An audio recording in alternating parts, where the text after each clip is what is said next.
Hello बच्चों, कैसे हो आप सब।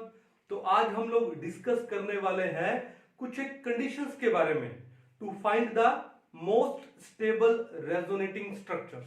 अब इस टाइप के क्वेश्चन आपके नीट में, जेई मेंस में एंड स्पेशली जेई एडवांस में बहुत आते हैं कि आपको कुछ एक रेजोनेटिंग स्ट्रक्चर्स दी जाएगी और उसके बाद आपसे पूछा जाएगा कि arrange these resonating structures in order of their in increasing order of their क्या स्टेबिलिटी या decreasing order of their stability या फिर in increasing order of their energies या फिर decreasing order of their energies. Obviously जिसका stability ज्यादा होगा उसका एनर्जी कम होगा और जिसका स्टेबिलिटी कम होगा उसका एनर्जी ज्यादा होगा। ठीक है, तो अपनी अपनी नोटबुक ओपन कर लो, पहले इसको अच्छे से समझो और उसके बाद अपने नोट्स बनाओ। ठीक है, एक क्वेश्चन लगभग मान के चलो गारंटीड है। तो क्या हम लोग क्या पढ़ने वाले हैं? Conditions for the most stable resonating structure। ठीक है, तो कुछ एक रेजोनेटिंग स्ट्रक्चर आपको दी जाएगी और आपको उनमें से फाइंड आउट करना है कि कौन सी रेजोनेटिंग स्ट्रक्चर ज्यादा स्टेबल है, तो उसके लिए क्या क्या कंडीशन है। ठीक है, तो देखो सबसे पहले जो पहला कंडीशन क्या है कि अगर आपके पास जो रेजोनेटिंग स्ट्रक्चर दी जाए उस रेजोनेटिंग स्ट्रक्चर में अगर चार्ज सेपरेशन नहीं हो तो वो ज्यादा स्टेबल होती है। Means the resonating structure with no charge separation या फिर without charge separation is more stable than the resonating structure with charge separation. ध्यान रखना, क्या लिखोगे? पहला पॉइंट क्या है? पहला पॉइंट ये है द रेजोनेटिंग स्ट्रक्चर RS यानी रेजोनेटिंग स्ट्रक्चर, ठीक है, without charge separation, the resonating structure without charge separation is more stable than resonating structure with charge separation.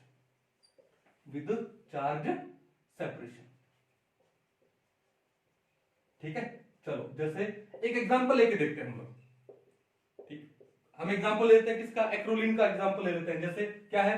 CH2 double bond CH single bond C double bond OH। ठीक है, तो ये acrolein का example है।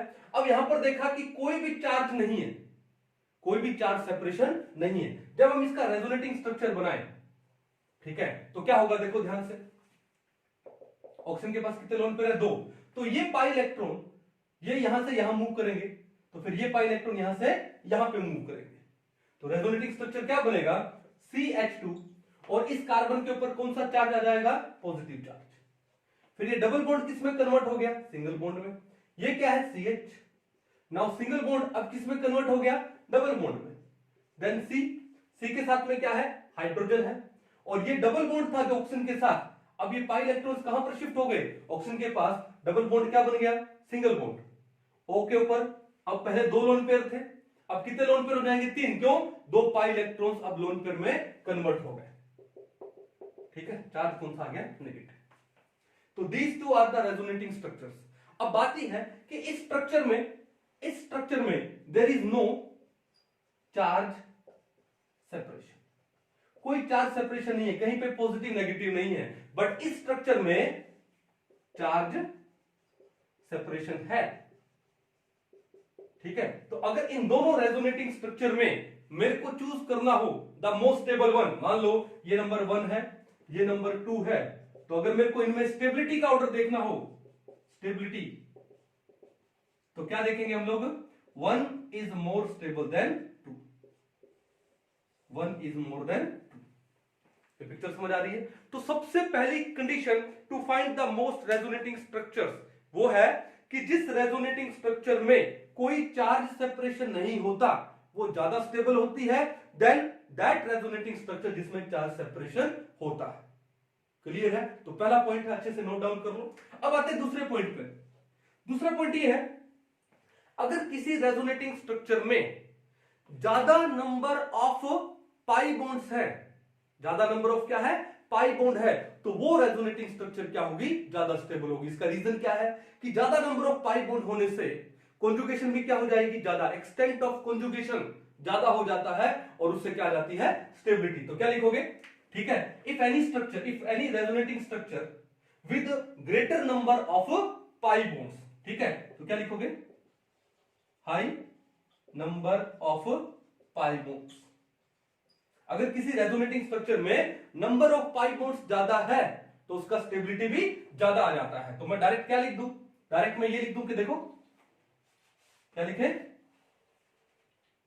Number of pi bonds is directly proportional to the stability of resonating structure. कि जिस resonating structure में pi bond जितने ज्यादा होंगे उसका स्टेबिलिटी उतना ही ज्यादा हो जाएगा। एग्जांपल लेते हैं, फॉर एग्जांपल जैसे मान लो आपको दिया हो यहां पे डबल बॉन्ड है, यहां पे लगा दिया इन्होंने OH और यहां पे लगा दिया इन्होंने पॉजिटिव। यह आपको एक एग्जांपल दिया है।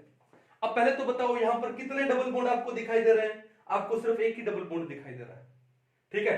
अब देखो यहां पर इसकी जब हम लोग रेजोनेटिंग स्ट्रक्चर बनाए तो वो कैसी हो सकती है, देखो ध्यान से, ये लोन पेयर यहां पर शिफ्ट हो सकता है, पाई बॉन्ड बनाएगा, तो फिर ये पाई इलेक्ट्रॉन यहां से यहां पर शिफ्ट हो सकता है, ठीक है। तो रेजोनेटिंग स्ट्रक्चर क्या हुई देखो, ठीक है, ये बॉन्ड यहां पर अब कौन सा हो गया, डबल बॉन्ड हो गया, ऑक्सीजन का एक लोन पेयर यूज हो गया, उसके ऊपर चार्ज कौन सा आ गया, पॉजिटिव। फिर यहां तो डबल हो गया, अब ये पाई इलेक्ट्रॉन्स यहां से मूव होकर यहां पर आ गए, ये लो, तो यहां सिंगल रह गया, यहां पे डबल रह गया और ये पॉजिटिव खत्म हो गया कार्बन का, ठीक है। अब ये दो रेजोनेटिंग स्ट्रक्चर आपके सामने है। आपने क्या नोटिस किया कि यहां पर सिर्फ एक पाई बॉन्ड है, there is only one pi bond, and यहां पर कितने पाई बॉन्ड है, 2 पाई बॉन्ड्स है, ठीक है। कितने पाई बॉन्ड है, 2 पाई बॉन्ड। तो कौन सी रेजोनेटिंग स्ट्रक्चर ज्यादा स्टेबल हो जाएगी, ये 2 पाई बॉन्ड्स वाली रेजोनेटिंग स्ट्रक्चर ज्यादा स्टेबल हो जाएगी। ये मान लो 1 है और ये मान लो कौन सी 2 है, ठीक है। तो क्या हो जाएगा, स्टेबिलिटी 1 इज ग्रेटर देन 2। तो दूसरा कंडीशन या दूसरा रूल क्या है कि अगर किसी रेजोनेटिंग स्ट्रक्चर में जितने ज्यादा पाई इलेक्ट्रॉन्स होंगे, ठीक है, पाई बॉन्ड होंगे, उतनी उसकी स्टेबिलिटी ज्यादा होगी। और उसका रीजन क्या है कि जितने ज्यादा पाई बॉन्ड होने से उसका कॉन्जुगेशन का जो एक्सटेंट है वो भी क्या हो जाता है, इंक्रीज हो जाता है। कॉन्जुगेशन का एक्सटेंट भी क्या हो जाता है, इंक्रीज हो जाता है। नोट करो इसको एक बार, चलिए करें आगे। हाँ जी, अब पॉइंट नंबर 3, दो कंडीशन हो गई। पहली कंडीशन क्या है कि कोई चार्ज सेपरेशन ना हो, जिस स्ट्रक्चर में चार्ज सेपरेशन नहीं होगा वो ज्यादा स्टेबल होगी, रेजोनेटिंग स्ट्रक्चर की बात हो रही है। दूसरा पॉइंट क्या है कि जिस रेजोनेटिंग स्ट्रक्चर में जितने ज्यादा पाई बॉन्ड होंगे वो उतने ही ज्यादा स्टेबल होगी, क्योंकि उतना ही एक्सटेंट ऑफ कॉन्जुगेशन बढ़ जाएगा, उतना ही एक्सटेंट ऑफ कॉन्जुगेशन बढ़ जाएगा। क्लियर? चलो अब आते हैं नंबर 3 पॉइंट में। नंबर 3 पॉइंट क्या है कि अगर किसी रेजोनेटिंग स्ट्रक्चर में जो पॉजिटिव चार्ज है, जो पॉजिटिव चार्ज है वो अगर मोर इलेक्ट्रोनेगेटिव एटम के ऊपर है तो वो रेजोनेटिंग स्ट्रक्चर लेस स्टेबल है, और अगर negative charge less electronegative atom पे है तो वो लेस स्टेबल है। तो देखो क्या है कि if positive charge is on more electronegative atom, अगर पॉजिटिव चार्ज ज्यादा इलेक्ट्रोनेगेटिव एटम है वो पॉजिटिव चार्ज ज्यादा बियर नहीं कर सकता, ठीक है, तो वो क्या हो जाएगा, वो हो जाएगा क्या, लेस स्टेबल। एंड सिमिलरली जो negative charge is on more electronegative atom, अगर negative charge more electronegative atom पे है तो वो स्टेबल है, तो क्या हो जाएगी, मोर स्टेबल। कहानी क्लियर है? नेगेटिव चार्ज अगर मोर इलेक्ट्रोनेगेटिव एटम पे है तो वो ज्यादा स्टेबल है, लेकिन अगर negative charge less electronegative atom पे है तो वो क्या है, लेस स्टेबल है। या फिर पॉजिटिव चार्ज अगर ज्यादा इलेक्ट्रोनेगेटिव एटम पे है तो वो क्या है, लेस स्टेबल है। तो हमने मोर इलेक्ट्रोनेगेटिव एटम की बात कर ली कि अगर मोर इलेक्ट्रोनेगेटिव पे पॉजिटिव चार्ज आ जाए तो लेस स्टेबल, और मोर इलेक्ट्रोनेगेटिव पे नेगेटिव चार्ज आ जाए तो मोर स्टेबल। सिमिलरली देखो, if positive charge is on more electropositive atom, ठीक है, या फिर मैं लिख दूं इज ऑन लेस इलेक्ट्रोनेगेटिव, भाई जो इलेक्ट्रोपॉजिटिव ज्यादा होगा तो उसका इलेक्ट्रोनेगेटिविटी कम होगा, is on less electronegative atom, less electronegative atom है तो वो पॉजिटिव चार्ज बियर कर सकता है, ठीक है, तो वो क्या हो जाएगा, वो मोर स्टेबल हो जाएगा, क्या हो जाएगा, मोर स्टेबल। सिमिलरली अगर नेगेटिव चार्ज इज ऑन किस पे आ जाए, लेस इलेक्ट्रोनेगेटिव पे आ जाए, less electronegative atom, less electronegative है, वो नेगेटिव चार्ज को ज्यादा बियर नहीं कर सकता है, तो वो क्या हो जाने वाला है, लेस स्टेबल हो जाने वाला है, ठीक है। तो हो गया थ्योरी। एग्जांपल लेते हैं कि इसका एग्जांपल क्या है सर, देखो ध्यान से, क्या एग्जांपल है, CH3 C डबल बॉन्ड हो CH2 और आपके पास ये है नेगेटिव चार्ज, ठीक है। जब हम लोग एल्डोल कंडेंसेशन करते हैं तो उसके अंदर ये एनायन बनता है, तो CH3 C डबल बॉन्ड हो CH2 नेगेटिव, ठीक है। अब देखो यहां पर कि ये जो लोन पेयर है वो यहां पर शिफ्ट हो जाएगा, पाई बॉन्ड बनाएगा, ऑक्सीजन के पास पहले दो लोन पेयर थे, तो फिर ये पाई इलेक्ट्रॉन इस ऑक्सीजन के पास में शिफ्ट हो जाएंगे, ठीक है। तो रेजोनेटिंग स्ट्रक्चर क्या बनेगा, क्या बनेगा, ये CH3 साथ में क्या है, सिंगल बॉन्ड C। अब ये बॉन्ड कौन सा हो गया, सिंगल हो गया O, पहले कितने लोन पेयर थे, दो, लेकिन दो पाई इलेक्ट्रॉन्स चले गए, अब कितने लोन पेयर हो गए, तीन, आगे कौन सा चार्ज, नेगेटिव, ये बॉन्ड कौन सा हो गया, डबल, क्या हो गया, CH2। We have these two resonating structures, ये हो गया नंबर 1, ये हो गया नंबर 2। अब बात ये है कि नंबर 1 स्ट्रक्चर में negative charge less electronegative carbon पे और नंबर 2 में negative charge more electronegative oxygen पे है, ठीक है। तो कौन सा स्ट्रक्चर ज्यादा स्टेबल होने वाला है, structure number 2 is more stable, why, because here negative charge is on more electronegative oxygen atom. कहानी समझ आ गई। तो हम लोग अगर स्टेबिलिटी की बात करें तो structure 2 is more stable then structure 1, structure 2 is more stable then structure 1। Picture समझ आ गई आपको। अब जो नेक्स्ट पॉइंट है वो पॉइंट क्या है कि जो रेजोनेटिंग स्ट्रक्चर है अगर उसमें ऑक्टेट कंप्लीट है हर एक एटम का, जिस एटम का ऑक्टेट कंप्लीट होना चाहिए, अगर वो ऑक्टेट कंप्लीट है वो रेजोनेटिंग स्ट्रक्चर ज्यादा स्टेबल होगी, ठीक है। अब देखो ध्यान से, हमने जब हम लोग पॉइंट नंबर 2 डिस्कस कर रहे थे तो हमने एक डायग्राम बनाया था, क्या डायग्राम बनाया, देखो ध्यान से, हमने डायग्राम बनाया क्या, यहां पे डबल बॉन्ड, देन साथ में OH दो लोन पेयर है और यहां पे पॉजिटिव, ये बनाया था हम लोगों ने, ठीक है। इसको मैं नाम दे दूं क्या, ऑक्टेट रूल का नाम दे दूं, देखो ध्यान से। फिर हमने क्या बोला था कि यहां पर इसकी जब रेजोनेटिंग स्ट्रक्चर बनाए तो ये लोन पेयर यहां पर शिफ्ट हो सकता है, पाई बॉन्ड बनेगा और ये पाई इलेक्ट्रॉन यहां से यहां पर क्या हो जाएंगे, मूव हो जाएंगे, तो क्या बनेगा इसका रेजोनेटिंग स्ट्रक्चर, ये बना, यहां पे डबल बॉन्ड हुआ, पॉजिटिव खत्म, यहां सिंगल रह गया, ये बॉन्ड हो गया डबल, O एक ही लोन पेयर बचा, H पॉजिटिव, ठीक है। तो हमने क्या बोला कि जितने ज्यादा पाई बॉन्ड बनेंगे उतना ही रेजोनेटिंग स्ट्रक्चर ज्यादा स्टेबल होगा। लेकिन अभी हम लोग क्या पढ़ रहे हैं इसके अंदर, हम लोग पढ़ रहे हैं क्या, ऑक्टेट रूल, कि जिस रेजोनेटिंग स्ट्रक्चर में जितने ज्यादा यानी जिस एटम का ऑक्टेट कंप्लीट है, यानी जहां पर ऑक्टेट कंप्लीट है वो ज्यादा स्टेबल होगा देन जिस रेजोनेटिंग स्ट्रक्चर में ऑक्टेट कंप्लीट नहीं है। तो देखो ध्यान से, यहां पर अगर मैं इस ऑक्सीजन की बात करूं तो इस ऑक्सीजन का एक बॉन्ड हाइड्रोजन के साथ है, ठीक है, यानी 2 इलेक्ट्रॉन, एक बॉन्ड ये रहा यानी 2 और 2 4, फिर 2 लोन पे यानी 4 इलेक्ट्रॉन, ये टोटल कितने हैं इसके 8 इलेक्ट्रॉन्स, कितने हैं 8 इलेक्ट्रॉन्स, क्लियर है, ओके। उसके बाद ये कार्बन पे पॉजिटिव चार्ज है, इसका मतलब टोटल इलेक्ट्रॉन कितने हैं 6 इलेक्ट्रॉन्स है, ठीक है। अब देखो यहां पर इस कार्बन का ऑक्टेट कंप्लीट नहीं है, ठीक है, तो इसकी रेजोनेटिंग स्ट्रक्चर में आते हैं। तो यहां पर देखो इस कार्बन के ऊपर पॉजिटिव चार्ज नहीं है, यानी इसके पास 8 इलेक्ट्रॉन है, और इस ऑक्सीजन के पास देखो एक बॉन्ड हाइड्रोजन के साथ हुआ, 2 बॉन्ड ये रहे, तो टोटल 3 बॉन्ड तो ये हो गए यानी 6 इलेक्ट्रॉन, और एक लोन पेयर यानी 8 इलेक्ट्रॉन, यहां पर भी 8 इलेक्ट्रॉन है, ठीक है। तो यहां पर 8 इलेक्ट्रॉन ऑक्टेट कंप्लीट हो रहा है, लेकिन इस स्ट्रक्चर में octet of this carbon is not completed. तो जिस रेजोनेटिंग स्ट्रक्चर में ऑक्टेट कंप्लीट होगा that resonating structure is more stable. ये नंबर 2, ये नंबर 1, यानी number 2 is more stable then number 1। अब देखो, अगर मैं नंबर ऑफ पाई बॉन्ड्स में देखूं तो भी ये रेजोनेटिंग स्ट्रक्चर ज्यादा स्टेबल है, क्योंकि 2 पाई बॉन्ड है, यहां पर एक ही है। अगर मैं ऑक्टेट रूल देखूं तो भी ये रेजोनेटिंग स्ट्रक्चर ज्यादा स्टेबल है। क्यों? यहां पर ऑक्टेट कंप्लीट हो रहा है। अब ऑक्टेट कंप्लीट हो रहा है, उसके बाद चाहे मोर इलेक्ट्रोनेगेटिव पे पॉजिटिव ही क्यों ना आ जाए, लेकिन ऑक्टेट तो कंप्लीट है, तो ये रेजोनेटिंग स्ट्रक्चर क्या होगी? ज्यादा स्टेबल होगी। कहानी क्लियर है? ठीक है। सिमिलरली मान लो दूसरा एग्जांपल लेते हैं, ठीक है, इसी टाइप का कोई एक एग्जांपल और ले लें, जैसे हाँ जी, तो ये पॉइंट नंबर 4 था, कौन सा? Octet rule. Octet should be completed. Resonating structure का ऑक्टेट है वो कंप्लीट होना चाहिए। ठीक है, एक एग्जांपल और ले लें, जैसे मान लो कुछ ऐसा हो जाए,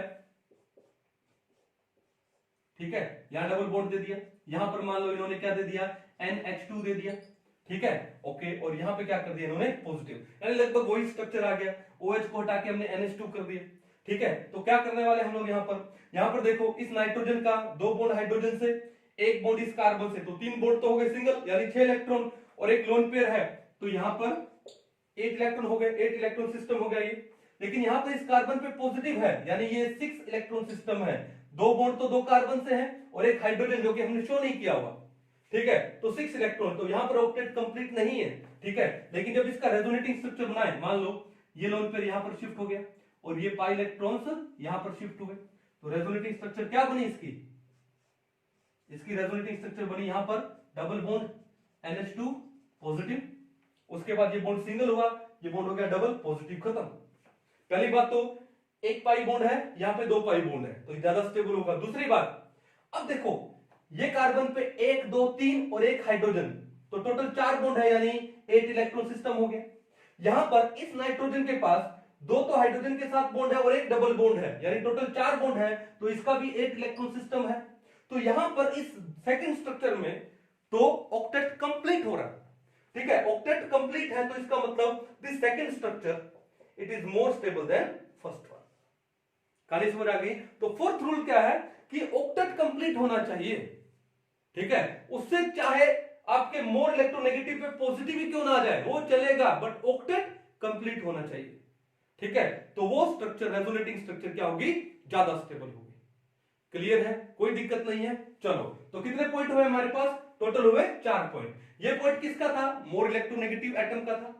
मोर इलेक्ट्रोनेगेटिव एटम के ऊपर नेगेटिव चार्ज आएगा तो वो ज्यादा स्टेबल है, और अगर लेस इलेक्ट्रोनेगेटिव पे नेगेटिव चार्ज आता है तो वो लेस स्टेबल है। लेस इलेक्ट्रोनेगेटिव पे पॉजिटिव चार्ज आए तो वो स्टेबल है, लेकिन लेस इलेक्ट्रोनेगेटिव पे अगर नेगेटिव चार्ज आए तो वो लेस स्टेबल है। समझ जाओगे? कोई दिक्कत नहीं है। तो हमारे पास टोटल कितने रूल हुए? 4 रूल हुए, ठीक है। चलिए अब आगे चलते हैं, ठीक है। आपने ऑर्गेनिक में फ्रीडल क्राफ्ट रिएक्शन जरूर पढ़ा होगा, ठीक है। तो अभी हम लोग Friedel craft reaction, Friedel Crafts acylation का हम लोग इंटरमीडिएट ले रहे हैं, जो कार्बोकैटायन फॉर्म होता है उसका हम लोग एक एग्जांपल लेते हैं, ठीक है, और उस एग्जांपल का हम लोग रेजोनेटिंग स्ट्रक्चर बना के देखते हैं, क्योंकि ये एग्जांपल कई बार एग्जाम में आ भी चुका है और इंपॉर्टेंट है। तो देखो नंबर 5 पॉइंट क्या है? नंबर 5 पॉइंट ये है, जैसे मान लो आपके पास हो CH3 फिर C फिर हो पॉजिटिव डबल बॉन्ड O, ठीक है। फ्रीडल क्राफ्ट एसाइलेशन में ये क्या है? कार्बोकैटायन है वहां पे, ठीक है, ठीक है, कार्बोकैटायन है, ये क्या काम करेगा वहां पे? इलेक्ट्रोफाइल का काम करेगा। ओके, अब देखो यहां पर अगर ये लोन पेयर ऑफ ऑक्सीजन यहां पर मूव कर जाए तो क्या रेजोनेटिंग स्ट्रक्चर बनेगा? ये बनेगा CH3 C, यहां पर बॉन्ड क्या हो गया? ट्रिपल बॉन्ड हो गया, और ऑक्सीजन के पास सिर्फ एक लोन पेयर बचा और पॉजिटिव चार्ज आ गया। अब हमारे पास ये 2 रेजोनेटिंग स्ट्रक्चर है और हमको डिसाइड करना है कि इन दोनों में से ज्यादा स्टेबल रेजोनेटिंग स्ट्रक्चर कौन सी है, ठीक है। तो देखो ध्यान से, हमने क्या बोला कि सबसे पहले तो ऑक्टेट किसमें कंप्लीट है? यहां पर इस कार्बन के पास 2 और 3 बॉन्ड है, यानी 6 इलेक्ट्रॉन्स है, और इस ऑक्सीजन के पास 2 2 4 2 6 2 8 इलेक्ट्रॉन्स है, यानी यहां पर ये कार्बन 6 कार्बन है। तो ऑक्टेट कंप्लीट नहीं है, ठीक है, ऑक्टेट इज नॉट कंप्लीटेड। अगर इस कार्बन में देखूं 1 2 3 4 यानी 8 इलेक्ट्रॉन है, और इस ऑप्शन पे देखूं 2 और 3 बॉन्ड में 6, 2 और 6 8 इलेक्ट्रॉन, तो यहां पर इसमें ऑक्टेट इज कंप्लीटेड। तो पहली कंडीशन क्या है यहां पर कि ऑक्टेट इज कंप्लीटेड, ठीक है, और यहां पर ऑक्टेट इज नॉट कंप्लीटेड। पहला पॉइंट तो ये हो गया, ठीक है। उसके हिसाब से ये वाली स्ट्रक्चर ज्यादा स्टेबल होनी चाहिए, उसके हिसाब से ये वाली स्ट्रक्चर ऑक्टेट के हिसाब से अगर देखूं। लेकिन अभी दूसरा रूल क्या है, हमने इलेक्ट्रोनेगेटिविटी क्या पढ़ा था कि अगर मोर इलेक्ट्रोनेगेटिव एटम के ऊपर पॉजिटिव चार्ज आ जाए तो वो स्टेबल नहीं होता। तो यहां पर देखो क्या है, oxygen is more electronegative than carbon, लेकिन इसमें ऑक्सीजन के ऊपर क्या है, पॉजिटिव चार्ज आ रहा है। मोर इलेक्ट्रोनेगेटिव एलिमेंट के ऊपर अगर पॉजिटिव चार्ज आ जाए तो वो क्या होती है, लेस स्टेबल। इसका मतलब यहां पर क्या है, electronegativity of oxygen is greater than carbon, तो ऑक्सीजन है वो पॉजिटिव चार्ज बियर नहीं करेगा। उस हिसाब से अगर मैं देखूं, अगर मैं ऑक्टेट के हिसाब से देखूं तो स्ट्रक्चर नंबर ये है 2 और ये है स्ट्रक्चर नंबर 1। अगर मैं ऑक्टेट के हिसाब से देखूं तो ऑक्टेट के हिसाब से structure number 2 is stable then structure number 1, सही है, क्योंकि 2 में ऑक्टेट कंप्लीट है, 1 में ऑक्टेट कंप्लीट नहीं है। लेकिन अगर मैं इलेक्ट्रोनेगेटिविटी के हिसाब से देखूं, यहां पे मोर इलेक्ट्रोनेगेटिव एलिमेंट पे पॉजिटिव है, ठीक है, तो ये क्या हो जाएगा, लेस स्टेबल हो जाएगा, ठीक है। तो इसका मतलब यहां पर जो 1 है वो ग्रेटर देन क्या हो जाएगा, 2, यानी 1 का स्टेबिलिटी 2 से ज्यादा हो जाएगा। क्यों, क्योंकि 2 में मोर इलेक्ट्रोनेगेटिव पे पॉजिटिव है, तो ये स्ट्रक्चर लेस स्टेबल हो जाएगी। और यहां पर लेस इलेक्ट्रोनेगेटिव पे क्या है, पॉजिटिव है, लेस इलेक्ट्रोनेगेटिव पे पॉजिटिव चलेगा, तो ये उस हिसाब से ज्यादा स्टेबल हो जाएगी। अब यहां पर प्रॉब्लम आ गई, यहां पर इन दोनों बातों में कॉन्ट्राडिक्शन आ गया, तो हम किसको मानेंगे।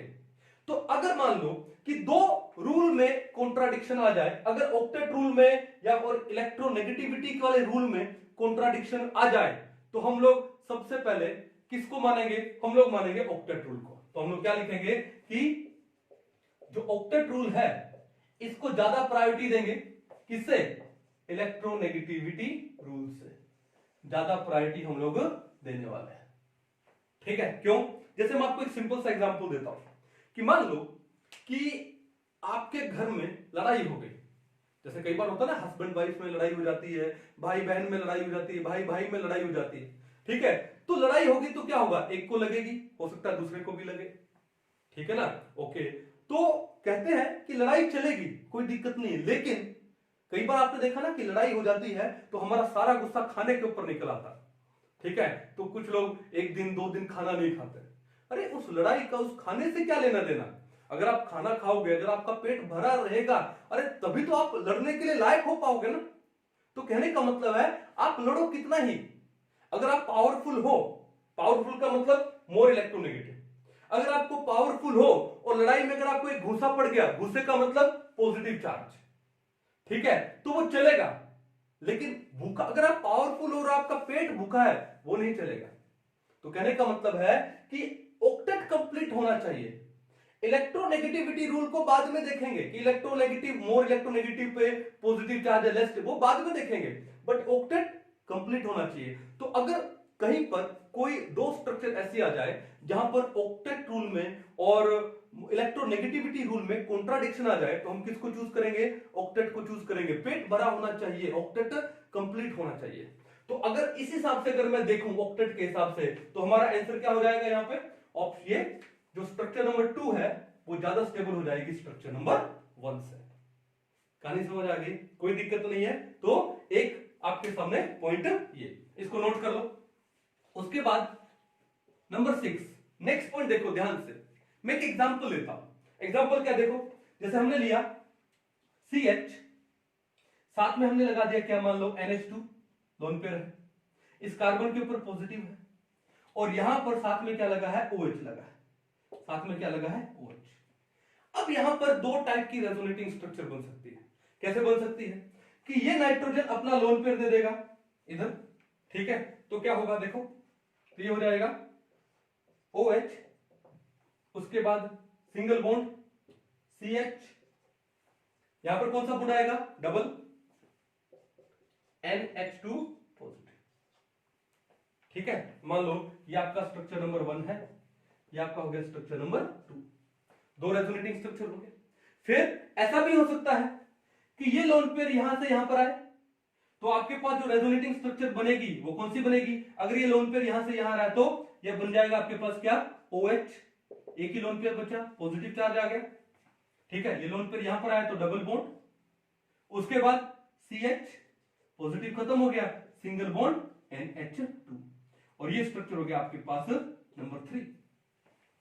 ठीक है, अब बताइए कि इन तीनों स्ट्रक्चर में मेरे को सबसे ज्यादा जो स्टेबल स्ट्रक्चर फाइंड करना है तो मैं कैसे फाइंड आउट करूंगा। ठीक है, तो एक एक करके इनको देखते हैं हम लोग, है ना। यहां पर देखो, यहां पर नंबर 2 में आता है, नंबर 2 में देखो इस ऑक्सीजन का पहले ऑक्टेट देखो, क्या ऑक्टेट कंप्लीट है, 1 2 3 4, एक हाइड्रोजन के साथ बॉन्ड, एक ये बॉन्ड, यानी यहां पर 8 इलेक्ट्रॉन है। इस कार्बन का 1 2 3 4, यानी यहां भी 8 इलेक्ट्रॉन है। इस नाइट्रोजन का 2 बॉन्ड हाइड्रोजन से और ये डबल बॉन्ड, यानी टोटल 4 बॉन्ड, यहां भी 8 इलेक्ट्रॉन है। यानी कहने का मतलब है कि जो ऑक्टेट है वो कंप्लीट है, पहली बात तो ये। लेकिन यहां पर क्या है कि मोर इलेक्ट्रोनेगेटिव कौन है, नाइट्रोजन है, देन कार्बन उसके ऊपर पॉजिटिव है। तो हमने क्या बोला कि अगर कोई कहानी ऐसी आ जाए, कोई एग्जांपल ऐसा आ जाए जहां पर ऑक्टेट में, ऑक्टेट रूल में और इलेक्ट्रोनेगेटिविटी रूल में कॉन्ट्राडिक्शन आ जाए, तो किसको चूज करेंगे, ऑक्टेट को चूज करेंगे। तो यहां पर ऑक्टेट कंप्लीट हो रहा है पहली बात, तो ये स्टेबल होगा। चलो अब आते हैं किसके ऊपर, नंबर 3 के ऊपर आता है। नंबर 3 में क्या है, इस नाइट्रोजन का 1 और 2 3 बॉन्ड और एक लोन पेयर, 8 इलेक्ट्रॉन्स है। कार्बन के 2 3 4, कार्बन के भी कितने हैं, 8 इलेक्ट्रॉन्स। ऑक्सीजन के एक हाइड्रोजन के साथ एक डबल बॉन्ड, ये रहा 3 बॉन्ड और एक लोन पेयर, यानी यहां पर भी 8 इलेक्ट्रॉन्स है। तो यहां पर भी जो ऑक्टेट है वो क्या हो रहा है, फुलफिल हो रहा है, कंप्लीट हो रहा है। ठीक है, यानी स्ट्रक्चर नंबर 3, स्ट्रक्चर नंबर 2, दोनों में ऑक्टेट क्या है, कंप्लीट है। अब आते हैं स्ट्रक्चर नंबर 1 पे। यहां पर इस नाइट्रोजन का 2 और एक 3 बॉन्ड और एक लोन पेयर, यानी 8 इलेक्ट्रॉन्स है। इस ऑक्सीजन के 2 लोन पेयर और 2 बॉन्ड पेयर, 8 इलेक्ट्रॉन्स है। लेकिन इस कार्बन की अगर मैं बात करूं तो 1 और एक हाइड्रोजन के साथ 2 और एक 3 बॉन्ड है, यानी 6 इलेक्ट्रॉन। तो इस कार्बन का ऑक्टेट कंप्लीट नहीं है, 6 इलेक्ट्रॉन है। तो देखा तीनों स्ट्रक्चर में स्ट्रक्चर नंबर 1 ऐसी है जहां पे कार्बन का ऑक्टेट कंप्लीट नहीं है, और स्ट्रक्चर नंबर 3 में और 2 में दोनों का ऑक्टेट कंप्लीट है। तो मुझे सबसे पहले बताइए कि इन तीनों में से जो लीस्ट स्टेबल होगी वो कौन सी होगी, ये वाली स्ट्रक्चर होगी, क्योंकि ऑक्टेट कंप्लीट नहीं है। ठीक है, तो देखो 1 को तो हमने क्या कर दिया, लीस्ट स्टेबल कर दिया। अब कंपटीशन है किसमें, 2 और 3 में, और दोनों में ही ऑक्टेट कंप्लीट है। जब ऑक्टेट कंप्लीट है तो जो हमने क्या बोला था कि अगर ऑक्टेट रूल में और इलेक्ट्रोनेगेटिविटी रूल में कॉन्ट्राडिक्शन आए तो प्रायोरिटी किसको देनी है, ऑक्टेट को। लेकिन दोनों स्ट्रक्चर में ऑक्टेट जब कंप्लीट है, अब प्रायोरिटी किसको देनी है, इलेक्ट्रोनेगेटिविटी रूल को देनी है। ठीक है, अब देखो यहां पर क्या हो रहा है, स्ट्रक्चर नंबर 2 में नाइट्रोजन है उसके ऊपर पॉजिटिव है, और 3 में ऑक्सीजन के ऊपर पॉजिटिव है। अब आपको देखना है कि नाइट्रोजन एंड ऑक्सीजन में ज्यादा इलेक्ट्रोनेगेटिव कौन है। Obviously oxygen is more electronegative than nitrogen, focal numbers पढ़ा था हमने। ठीक है, तो अब यहां पे देखो स्ट्रक्चर नंबर 3 में मोर इलेक्ट्रोनेगेटिव ऑक्सीजन पे पॉजिटिव चार्ज है, और मोर इलेक्ट्रोनेगेटिव एलिमेंट है वो ज्यादा पॉजिटिव बर्दाश्त नहीं कर पाएगा। और यहां पर नाइट्रोजन की इलेक्ट्रोनेगेटिविटी ज्यादा तो है लेकिन ऑक्सीजन से कम है, और उसके ऊपर पॉजिटिव है, तो वो ऑक्सीजन के कंपैरेटिवली पॉजिटिव थोड़ा बियर कर सकता है, ऑक्सीजन के कंपैरेटिवली पॉजिटिव थोड़ा बियर कर सकता है। लेकिन यहां पर oxygen being more electronegative can not hold this positive charge for long.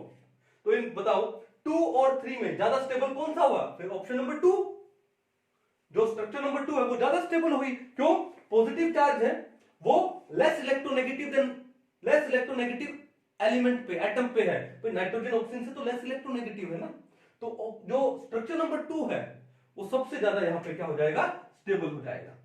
फिर क्या जाएगा 3, तो आपका ऑर्डर क्या गया स्टेबिलिटी का, 2 is greater than 3 greater than 1। कहानी समझ आ रही है। तो ऐसे हम लोग ऑक्टेट रूल और इलेक्ट्रोनेगेटिविटी रूल, अगर कॉन्ट्राडिक्शन आ जाए तो ऑक्टेट रूल को प्रायोरिटी देनी है, लेकिन ऐसी कुछ स्ट्रक्चर आ जाए जहां पे ऑक्टेट कंप्लीट है, ठीक है, तो ये रूल हट गया, फिर किसको प्रायोरिटी देनी है? अपने को इलेक्ट्रोनेगेटिविटी रूल को प्रायोरिटी देनी है। कर पाओगे? कोई दिक्कत नहीं है। चलो इस पॉइंट को एक बार नोट डाउन करो। हाँ जी, चले आगे। कितने पॉइंट हुए टोटल? 6 पॉइंट हुए, ठीक है। और पॉइंट करते हैं हम लोग, है ना। देखिए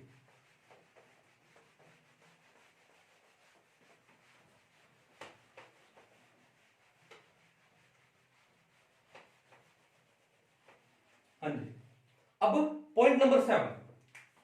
पॉइंट नंबर 7 क्या है कि मान लो आपके पास कॉन्जुगेशन है। जैसे मैं आपको 2 एग्जांपल देता हूं। जैसे मान लो हमारे पास एक एग्जांपल ये है, ठीक है, double single double single double. एक एग्जांपल तो ये है, एक ओपन चेन है लेकिन कॉन्जुगेटेड है, ठीक है, डबल सिंगल डबल, इस टाइप की बॉन्डिंग है।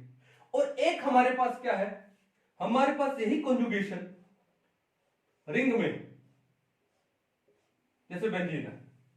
अब कोई हमसे पूछे कि इन दोनों में से ज्यादा स्टेबल कौन सा है, तो देखो सिंपल सी बात है, हम लोग क्या काउंट करते हैं? Number of pi bonds. तो देखा कि दोनों में पाई बॉन्ड इक्वल है, कि भाई यहां पर पाई बॉन्ड कितने हैं? यहां पर भी 3 पाई बॉन्ड्स हैं और यहां पर भी 3 पाई बॉन्ड्स।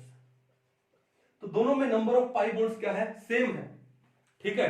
अब बात ये आ गई कि जब पाई बॉन्ड का नंबर सेम है तो स्टेबल कौन सा होगा? अब देखो यहां पर क्या है, बेंजीन में यहां पर ऑल्टरनेट डबल सिंगल, इस कॉन्जुगेशन से क्या आती है? एरोमेटिसिटी आती है। अगर कॉन्जुगेशन से एरोमेटिसिटी आ जाए तो स्टेबिलिटी बहुत ज्यादा बढ़ जाती है। अगर एरोमेटिसिटी आ गई तो स्टेबिलिटी है वो बहुत ज्यादा बढ़ जाती है। लेकिन यहां पर इस कॉन्जुगेशन से एरोमेटिसिटी नहीं आई, ठीक है। तो एरोमेटिसिटी का कॉन्सेप्ट आई होप आपने पढ़ा होगा, पहले अकल रूल पढ़ा होगा, ठीक है। तो अगर मान लो कोई आपको 2 एग्जांपल दे दिए जाए जहां पे number of pi bond same है, जहां पे वो कॉन्जुगेशन है, तो वो स्ट्रक्चर ज्यादा स्टेबल होगी जहां पर कॉन्जुगेशन से एरोमेटिसिटी आ जाती है। तो aromatic structures are more stable than resonating structures, याद रखिएगा। यहां पर सिर्फ क्या होने वाला है? रेजोनेंस होने वाला है। ये पाई यहां पर, ये यहां पर और ये यहां पर सॉरी। लेकिन यहां पे इस रेजोनेंस से क्या आने वाली है? एरोमेटिसिटी आने वाली है। And aromatic structures are more stable than resonating structures. Fit कर लो माइंड में, ठीक है। तो पॉइंट नंबर 7 आपका ये हो गया कि अगर कॉन्जुगेशन से एरोमेटिसिटी आती है तो स्टेबिलिटी बढ़ जाती है। क्लियर? चलो अब आते हैं पॉइंट नंबर 8 पे।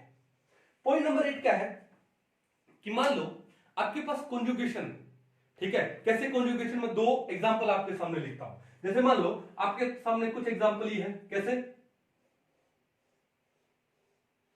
ठीक है। मैंने क्या किया? Double single double single double. एक एग्जांपल मैंने ये किया, क्लियर है। चलो एक एग्जांपल मैं और लिखता हूं। कैसे लिखूं मैं यहां पे? Double single double single double single. अच्छा, एक एग्जांपल मैंने किया ये। अब कोई आपसे पूछे कि इन दोनों स्ट्रक्चर्स में ज्यादा स्टेबल कौन है, तो आपने क्या देखा कि यहां पर 1 2 3, यहां पर भी 1 2 3, दोनों स्ट्रक्चर में number of pi bond same है। यहां पर भी कितने हैं? 3 पाई बॉन्ड्स हैं और यहां पर भी कितने हैं? 3 पाई बॉन्ड्स। लेकिन क्या ये पाई बॉन्ड्स कॉन्जुगेशन में है? तो हमने क्या बोला कि पाई बॉन्ड्स का नंबर ही ज्यादा होने से नहीं होता है, वो पाई बॉन्ड्स जितने ज्यादा कॉन्जुगेटेड होंगे उतनी ही स्टेबिलिटी ज्यादा आएगी। यहां पर देखो double single double single double single, यहां पर कॉन्जुगेशन है, लेकिन यहां पे double single double single single, यहां पे कॉन्जुगेशन यहीं पर रुक गई, यहां पे कॉन्जुगेशन यहीं रुक गई। तो अब देखो यहां कॉन्जुगेशन सिर्फ 2 पाई बॉन्ड्स में डबल सिंगल, यहां पे 3 में डबल सिंगल डबल सिंगल, तो ये रेजोनेटिंग स्ट्रक्चर क्या हो जाएगी? ज्यादा स्टेबल हो जाएगी, ठीक है। यानी जहां पे कॉन्जुगेशन ज्यादा वहां पे स्टेबिलिटी ज्यादा। कहानी क्लियर है? कॉन्जुगेशन ज्यादा होने से क्या होगा? रेजोनेंस ज्यादा होगी, तो रेजोनेंस ज्यादा होने से स्टेबिलिटी ज्यादा आएगी। क्लियर है? एक तो पॉइंट ये। नेक्स्ट पॉइंट देखो क्या है। मान लो आपके पास ये एग्जांपल हो, कौन सा example, double single double single double, इस टाइप की कॉन्जुगेशन हो, एक तो ये, ठीक है। टोटल कितने पाई बॉन्ड है, 1 2 3, कितने पाई बॉन्ड है, 3 पाई बॉन्ड्स है। और एक एग्जांपल आपके सामने कुछ ऐसा हो जाए, देखो, ठीक है, तो ये हो गया आपका डबल सिंगल, उसके बाद यहां पर आ जाए मान लो डबल, ठीक है, सिंगल डबल, एक एग्जांपल आपके सामने लिया जाए, तो यहां पर भी कितने पाई बॉन्ड है, 1 2 3, यहां पर भी आपके पास 3 पाई बॉन्ड्स है। तो आपसे पूछा जाए कि इन दोनों स्ट्रक्चर में ज्यादा स्टेबल कौन सी होगी, तो हम लोग कैसे डिसाइड करेंगे कि दोनों में नंबर ऑफ पाई बॉन्ड्स तो सेम है, ठीक है। अब क्या काम करेंगे, यहां पर जो कॉन्जुगेशन हो रही है स्ट्रक्चर नंबर 1 में, ये 1 ये नंबर 2, स्ट्रक्चर नंबर 1 में जो कॉन्जुगेशन हो रही है that is linear conjugation, double single double single double single, तो यहां पर ये कॉन्जुगेशन है वो कौन सी है, लीनियर कॉन्जुगेशन। लेकिन इस एग्जांपल में ये कॉन्जुगेशन लीनियर नहीं है, कैसे, डबल सिंगल फिर डबल, फिर या फिर डबल सिंगल सिंगल, यहां से कैंसिल हो गया ना, डबल सिंगल डबल, फिर यहां से डबल सिंगल डबल, तो यहां पर ये जो कॉन्जुगेशन है वो क्या है, लीनियर नहीं है। इस साइड से देखूं तो डबल सिंगल डबल सिर्फ 2 ही पाई बॉन्ड है, और अगर मैं यहां से देखूं डबल सिंगल डबल, यहां पर भी 2 ही पाई बॉन्ड है। तो इस टाइप की कॉन्जुगेशन को हम लोग क्या बोलते हैं, ये लीनियर कॉन्जुगेशन, इसको बोलते हैं क्रॉस कॉन्जुगेशन। क्या बोलते हैं इसको हम लोग, cross conjugation. Although number of pi bonds in these two structures is same, but यहां पे ये जो conjugation that is linear conjugation, लेकिन यहां पे ये जो conjugation that is cross conjugation. तो आप क्या याद रखोगे कि जो लीनियर कॉन्जुगेशन वाली स्ट्रक्चर्स हैं, the resonating structures with linear conjugations, they are more stable than resonating structures with the cross conjugations if number of pi bonds are same, if number of pi bonds are same। कहानी समझ आ गई, तो structure number 1 is more stable than structure number 2, structure number 1 is more stable than structure number 2। Picture समझ आ गई। तो ये थे कुछ एक rules to find the most stable resonating structures. एक बार दोबारा से रिवाइज करते हैं। सबसे पहला रूल हमने क्या पढ़ा कि हमारी जो भी रेजोनेटिंग स्ट्रक्चर है अगर उसमें चार्ज सेपरेशन नहीं है तो वो ज्यादा स्टेबल है, means the resonating structure without charge separation is more stable than the resonating structure with charge separation. पहला पॉइंट तो ये। फिर हमने दूसरा पॉइंट क्या पढ़ा कि जिस रेजोनेटिंग स्ट्रक्चर में जितने ज्यादा पाई बॉन्ड्स होंगे, डबल बॉन्ड्स होंगे, that will be more stable, ठीक है। फिर हमने तीसरा पॉइंट क्या पढ़ा कि कोई भी रेजोनेटिंग स्ट्रक्चर है उसमें ऑक्टेट कंप्लीट होना चाहिए। क्या कंप्लीट होना चाहिए, ऑक्टेट कंप्लीट होना चाहिए। तो जिसका ऑक्टेट कंप्लीट है वो रेजोनेटिंग स्ट्रक्चर क्या होगी, ज्यादा स्टेबल होगी। फिर हमने नेक्स्ट पॉइंट क्या पढ़ा कि जिस रेजोनेटिंग स्ट्रक्चर में जो लेस इलेक्ट्रोनेगेटिव एटम है अगर उसके ऊपर नेगेटिव चार्ज आ जाए तो वो लेस स्टेबल हो जाती है, और जो मोर इलेक्ट्रोनेगेटिव एटम है उसके ऊपर नेगेटिव आ जाए तो वो ज्यादा स्टेबल हो जाती है। यानी जो मोर इलेक्ट्रोनेगेटिव एटम है वो नेगेटिव चार्ज को अच्छे से बियर कर सकता है, संभाल सकता है, तो वो ज्यादा स्टेबल होगा। लेकिन लेस इलेक्ट्रोनेगेटिव पे अगर आपने नेगेटिव दे दिया, जिम्मेदारी दे दी, पावर दे दी, तो उसको संभाल नहीं पाएगा, वो लेस स्टेबल हो जाएगा।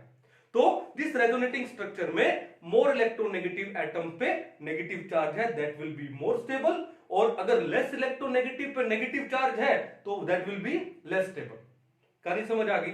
फिर हमने क्या पढ़ा कि अगर मान लो हमारे पास कुछ रेजोनेटिंग स्ट्रक्चर ऐसी आ जाए जहां पर एक स्ट्रक्चर में तो ऑक्टेट रूल के हिसाब से ऑक्टेट कंप्लीट हो रहा है और एक स्ट्रक्चर के हिसाब से कि वो इलेक्ट्रोनेगेटिविटी वाला रूल अप्लाई हो रहा है, यानी मोर इलेक्ट्रोनेगेटिव है उसके ऊपर नेगेटिव आ रहा है, यानी कॉन्ट्राडिक्शन आ रहा है ऑक्टेट रूल में और इलेक्ट्रोनेगेटिविटी रूल में, तो हम कौन से रूल को ज्यादा प्रायोरिटी देंगे।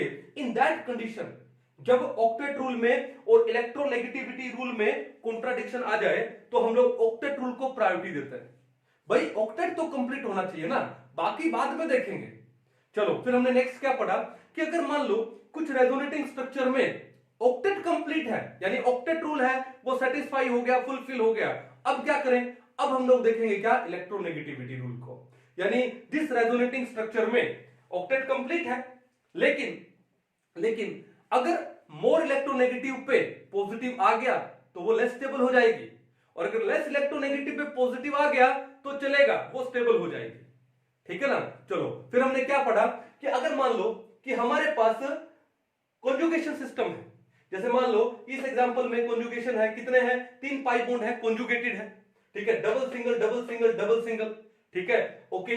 और वही कॉन्जुगेशन अगर रिंग में आ जाए और उस कॉन्जुगेशन से एरोमेटिसिटी आ जाए तो भैया aromatic structures are more stable than resonating structure. इस वाले एग्जांपल में भी 3 पाई बॉन्ड है और इस एग्जांपल में भी 3 पाई बॉन्ड है, लेकिन यहां पर सिर्फ कॉन्जुगेशन है, उससे रेजोनेंस आई है, लेकिन यहां के कॉन्जुगेशन से एरोमेटिसिटी आई है, तो बेंजीन एरोमेटिक होता है and aromatic structures are more stable than resonating structures. तो हम लोग जो रेजोनेटिंग स्ट्रक्चर जिससे एरोमेटिसिटी आएगी, जिस कॉन्जुगेशन से एरोमेटिसिटी आएगी, वो ज्यादा स्टेबल होगी। कहानी क्लियर है। फिर हमने एग्जांपल क्या लिया कि जैसे मान लो कि हमारे पास number of pi bond same हो लेकिन कॉन्जुगेशन खत्म हो जाए, कम हो जाए, एक्सटेंट ऑफ कॉन्जुगेशन कम हो जाए। जैसे मान लो इस एग्जांपल में double single double single double single, तो एक्सटेंट ऑफ कॉन्जुगेशन ज्यादा है, यहां पर double single double single single, तो यहां पे कॉन्जुगेशन कट हो गया, तो यहां पर एक्सटेंट ऑफ कॉन्जुगेशन क्या हो गया, कम हो गया। Although number of pi bonds are same in these both structures, ठीक है, लेकिन यहां पर एक्सटेंट ऑफ कॉन्जुगेशन ज्यादा, यहां पर एक्सटेंट ऑफ कॉन्जुगेशन कम, तो ये वाली स्ट्रक्चर है वो ज्यादा स्टेबल हो जाएगी। फिर मान लो कि नंबर ऑफ पाई बॉन्ड तो सेम है, लेकिन एक स्ट्रक्चर में हमारे पास है लीनियर कॉन्जुगेशन और एक में हमारे पास आ रही है क्रॉस कॉन्जुगेशन। देखो यहां पर भी 1 2 3, यहां पर भी 1 2 3, यानी दोनों में number of pi bond same है, बट यहां पर लीनियर कॉन्जुगेशन है, यानी वो कॉन्जुगेशन कंटिन्यू है, लेकिन यहां पर वो कॉन्जुगेशन कंटिन्यू नहीं आई, क्या हो गई, वो साइड में मुड़ गई। जैसे मान लो आप एक स्ट्रेट रोड है, स्ट्रेट हाईवे है, उसके ऊपर जब आप गाड़ी चलाते हो तो शानदार स्पीड से चला सकते हो, 120 140 किलोमीटर पर आवर की स्पीड से चला सकते हो। लेकिन मान लो कि एक हाईवे के ऊपर बाद में आपको मुड़ना हो सडनली, तो वहां पर क्या होगा, आपको ब्रेक लगाना ही पड़ेगा, आपकी स्पीड कम हो जाएगी। तो जो स्पीड से जा रही है स्टेबिलिटी ज्यादा, और जहां पे आपने ब्रेक लगा दिया स्टेबिलिटी कम, तो इसका मतलब जो लीनियर कॉन्जुगेशन है वो वाले स्ट्रक्चर में स्टेबिलिटी ज्यादा होगी than the structure with cross conjugation. तो ये कुछ एक पॉइंट्स थे जिससे हम लोग पता लगा सकते हैं the most stable resonating structures. Book लीजिए, जो भी आपके पास असाइनमेंट है वो लो, प्रीवियस ईयर के, चाहे वो जेई मेंस हो, जेई एडवांस हो या फिर नीट हो, उनके क्वेश्चन पेपर निकाल के देखिए, इस टाइप के क्वेश्चन ढूंढिए, ठीक है, गूगल पे जाइए, और उसके बाद ये जो हमने कुछ पॉइंट डिस्कस किए हैं इनको अप्लाई करके देखो, और उसके बाद देखना आपका ये कॉन्सेप्ट इतना इजी हो जाएगा, आप बहुत easily most stable resonating structure find out कर पाओगे। एग्जाम में 1 या 2 क्वेश्चन तो बनता ही बनता है, इसका मतलब आपके 1 या 2 क्वेश्चन गारंटीड सॉल्व हो जाएंगे, और ये आपको हेल्प करेगा पूरी ऑर्गेनिक के अंदर। आई होप आज का लेक्चर आपको बहुत अच्छे से समझ आया होगा। मिलते हैं नेक्स्ट लेक्चर में, तब तक के लिए थैंक यू।